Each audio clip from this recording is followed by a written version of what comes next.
students, today we are going to discuss about acidity or acid reflux. It's a very common medical condition.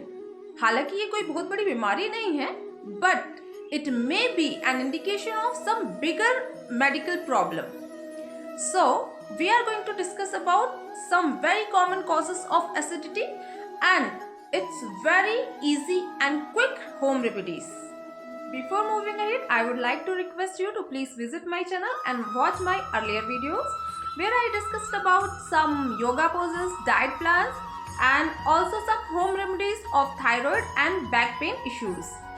And if you like those videos, please hit the like button and subscribe to my channel क्योंकि मैं आपके लिए इस तरीके की videos लेके आते ही रहती हूँ।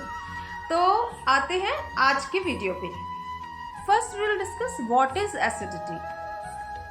एसिडिटी होता क्या है? एक्चुअली एसिड का बनना, formation of acid is a natural and a vital process for our digestion. जैसे ही फूड पार्टिकल्स फूड पाइप से होते हुए हमारे स्टमक में पहुंचते हैं, वैसे ही हमारे गैस्ट्रिक ग्लैंड्स एसिड सिक्रीट करते हैं। ये एसिड हमारे फूड के डाइजेशन में और अनवांटेड बैक्टीरिया को किल करने में हमारी हेल्प करते हैं। कभी कभी कुछ कंडीशंस में ऐसा होता है कि हमारे गैस्ट्रिक ग्लैंड्स एक्सेस अमाउंट में एसिड सिक्रीट कर देते हैं, जितना कि हमें ज़रूरत होती नहीं है, जिससे कि हमें खट्टी डकारें आना, बर्निंग सेंसेशन होना, इस तरीके की कंडीशंस पैदा हो जाती है। And this condition is called acidity. Acidity के कई रीजंस हो सकते हैं, जैसे कि stress, obesity, lack of physical activity. कभी कभी आपका जॉब प्रोफाइल ही ऐसा होता है कि आपको खाना खाने के बाद लंबे टाइम तक बैठना ही पड़ता है, तो इस कंडीशन में भी एसिडिटी क्रिएट होती है। तो आपको ध्यान रखना है कि दिन में थोड़ा टाइम आप फिजिकली एक्टिव रहें, यानी कि थोड़े एक्सरसाइज को भी अपने रूटीन में इंक्लूड करें। Lots of oily and spicy food अगर आप अपने रूटीन डाइट में शामिल करते हैं हमेशा, तो भी आपको एसिडिटी और अदर गैस्ट्रिक इश्यूज क्रिएट होते हैं। कभी कभी कुछ मेडिकेशन पे हैं आप, तो भी एसिडिटी आ सकती है। लाइक आप किसी मेडिकेशन में हैं तो उसका साइड इफ़ेक्ट भी हो सकता है, जिससे आपको एसिडिटी हो जाती है। तो उस केस में तो आपको अपने डॉक्टर से मिलना है जिन्होंने ये मेडिसिन आपको प्रिस्क्राइब कर रखी है।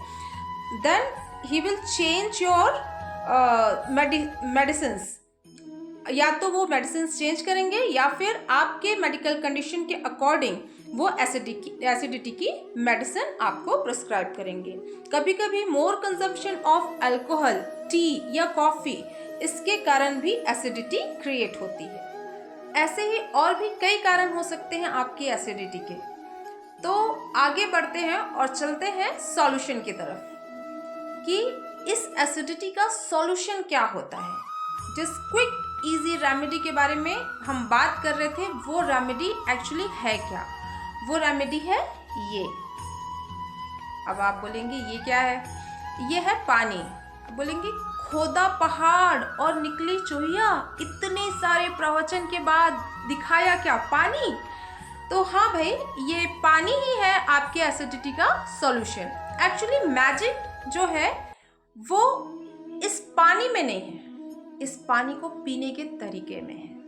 अब आप बोलेंगे घूट घूट करके पीना है, वही बताओगे ना? हाँ, घूट घूट करके पीना है, लेकिन घूट घूट करके पीने के अलावा एक स्टेप और आगे जाने वाले हैं हम, क्योंकि एसिडिटी है। तो हम कैसे पीने वाले हैं इस पानी को, वो मैं बताने वाली हूँ। एक्चुअली इस पानी में से 5 से 10 ml पानी आप पिएंगे, मुंह में रखेंगे, ठीक है? पी के उसे मुंह में ही रखेंगे और काउंट करेंगे 20 तक। 1 2 इस तरीके से 20 तक काउंट करेंगे। वो पानी 20 काउंट तक आपके मुंह में ही रहेगा, तब तक कि आपके मुंह में रखे हुए पानी का टेस्ट मीठा मीठा सा हो जाएगा। उसके बाद आप उसमें से आधा पानी गटक जाइए। फिर जो पानी मुंह में बचा हुआ उसके लिए फिर से काउंट कीजिए, 1 2 ऐसे 20 तक काउंट कीजिए, फिर उस पानी को फिर से गटक जाइए। इस तरीके से ये प्रोसेस आपको तब तक करना है जब तक कि ये पूरा ग्लास खाली नहीं हो जाता।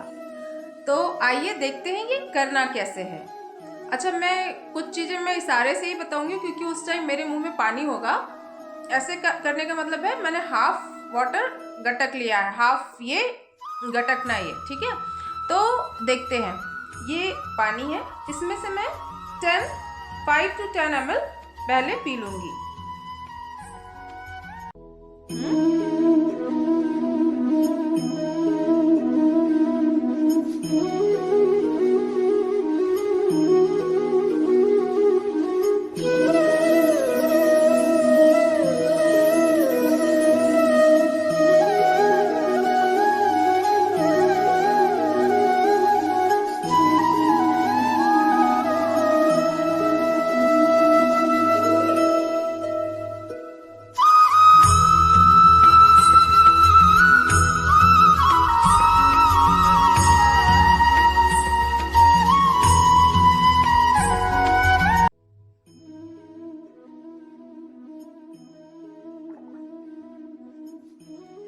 तो इस तरीके से हाफ ऑफ द वाटर मैंने पहले 20 सेकेंड में गटक लिया, फिर नेक्स्ट 20 सेकेंड में बचा हुआ हाफ फिर से मैंने गटक लिया।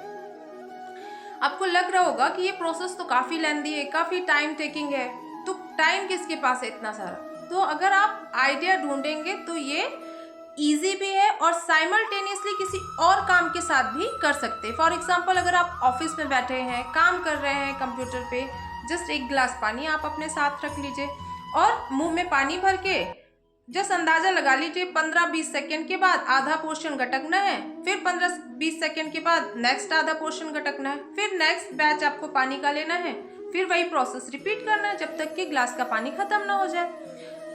ऐसे ही अगर आप घर पे काम कर रहे हैं, सपोज आप खाना बना रहे हैं या फिर डस्टिंग कर रहे हैं, इस तरीके का कोई काम कर रहे हैं, तो सिंपली आपको एक गिलास पानी सामने रखना है और ये प्रोसेस करना है। तो किसी और काम के साथ भी ये काम इजीली हो जाएगा, ठीक है। तो आप ये इजीली और बिना पैसे का सॉल्यूशन घर पे ही कर सकते हैं अपनी एसिडिटी से मुक्त होने के लिए। इस होम रेमेडी के पीछे एक बेसिक सा प्रिंसिपल ये है कि हमें हमारे जो पेट में बन रहे एक्सेस एसिड को न्यूट्रलाइज करना है और उसके लिए हमें बेस की ज़रूरत है। मतलब जो अम्ल बन रहा है उसको न्यूट्रलाइज करने के लिए हमें क्षार की ज़रूरत है। तो अगर पेट में हमारे बॉडी के अंदर ही अम्ल बन रहा है तो डेफिनेटली हमारे बॉडी के अंदर कहीं जो है क्षार भी बन रहा होगा, बेस भी बन रहा होगा। बस हमें करना क्या है, उस क्षार या बेस को हमारे पेट में बन रहे एक्सेस एसिड से मिलवाना है ताकि वो हमारे एक्सेस एसिड को न्यूट्रलाइज कर दे। तो वो क्षार कहाँ है, वो बेस कहाँ है हमारी बॉडी में? वो बेस है हमारे मुंह में। हमारा जो सलाइवरी ग्लैंड है वो सलाइवा सिक्रीट करता है और ये सलाइवा जो होता है वो होता है बेसिक नेचर का, मतलब कि क्षारीय प्रकृति का होता है। तो ज़्यादा से ज़्यादा इस सलाइवा को, इस क्षार को हमारे पेट में बन रहे एक्सेस एसिड के साथ मिलाना है। तो पानी जो हम मुंह में रखते हैं वो ज़्यादा से ज़्यादा सलाइवा को अपने साथ मिक्स कर लेता है और पेट में धीरे से जाके बन रहे एक्सेस एसिड को न्यूट्रलाइज करता है। तो इस तरीके से हमारा पेट का एसिड न्यूट्रलाइज हो जाता है। ये प्रिंसिपल तो डेफिनेटली आपने भी पढ़ा होगा 9th या 10th में कि एसिड और बेस को जब हम मिलाते हैं तो वो न्यूट्रलाइज हो जाते हैं, राइट। तो बस वही जो छोटा सा प्रिंसिपल है, इसी पे आज की हमारी होम रेमेडी बेस्ड थी। इसके अलावा अगर आपको काफ़ी लंबे समय से एसिडिटी है या एसिडिटी का इशू आपको बार बार हो जाता है तो आपको एलोवेरा हेल्प कर सकता है। मॉर्निंग में खाली पेट आप 5 to 10 ml एलोवेरा जूस पानी के साथ सेम क्वांटिटी ऑफ वाटर के साथ मिक्स कर लीजिए और खाली पेट ले लीजिए। ऐसा आपको 1 to 2 मंथ करना पड़ेगा तो आपके क्रॉनिक एसिडिटी में भी ये काफ़ी बेनिफिशियल रहेगा। नेक्स्ट आप कर सकते हैं सौंफ का पानी। रात में 1 चम्मच सौंफ 1 ग्लास पानी में भिगा दीजिए। मॉर्निंग में आप पानी को सिप कर करके पी जाइए और वो भीगे हुए सौंफ को चबा चबा के खा लीजिए। इससे भी आपको एसिडिटी में रिलीफ मिलेगा। इसके अलावा अगर आपको एसिडिटी के साथ साथ कोई और भी डाइजेस्टिव इश्यूज़ है, फॉर एग्जांपल ब्लॉटिंग है, कॉन्स्टिपेशन का भी इशू हो जाता है, इस तरीके के और भी कोई इश्यूज़ हैं आपको, तो आप सौंफ के अलावा और भी 4 चीज़ें इसमें मिक्स कीजिए। सौंफ 1 चम्मच, जीरा 1 चम्मच, अजवाइन 1 चम्मच, धनिया 1 चम्मच और मेथी 1 चम्मच। ये पांचों चीज़ों को 1-1 चम्मच आप 1 लीटर पानी में रात को मिक्स करके रख दीजिए और सुबह छान के अलग कर दीजिए। 1 गिलास पानी आप खाली पेट पी लीजिए और बाकी बचे पानी को हर मील के हाफ एन आवर के बाद पीजिए। आपको डेफिनेटली छोटे मोटे जो डाइजेस्टिव इश्यूज़ हैं उसमें राहत मिलेगी। हाँ, अगर आपको एसिडिटी ज़्यादा है तो मेथी की क्वांटिटी आप थोड़ा कम कर लीजिए, यानी हाफ स्पून ले लीजिए मेथी या 1/4 स्पून ले लीजिए। तो इस तरीके से आपको एसिडिटी के अलावा भी छोटे मोटे डाइजेस्टिव इश्यूज़ में हेल्प करेगा ये पंचामृत वाटर। इसको पंचामृत वाटर बोलते हैं आयुर्वेदा में। तो इस तरीके से आपको ये रेमेडीज एसिडिटी में और डाइजेस्टिव इश्यूज़ में हेल्प कर सकती है। आई होप ये इन्फॉर्मेशन आपको पसंद आई होगी। अगर आपको ये इन्फॉर्मेशन पसंद आई है तो please hit the like button and subscribe to my channel, क्योंकि मैं इस तरीके की वीडियो आगे भी लेके आते रहूँगी और आपका एक सब्सक्रिप्शन हमें और मोटिवेट करता है आगे और भी अच्छा करने के लिए। तो आज के लिए बस इतना ही। धन्यवाद।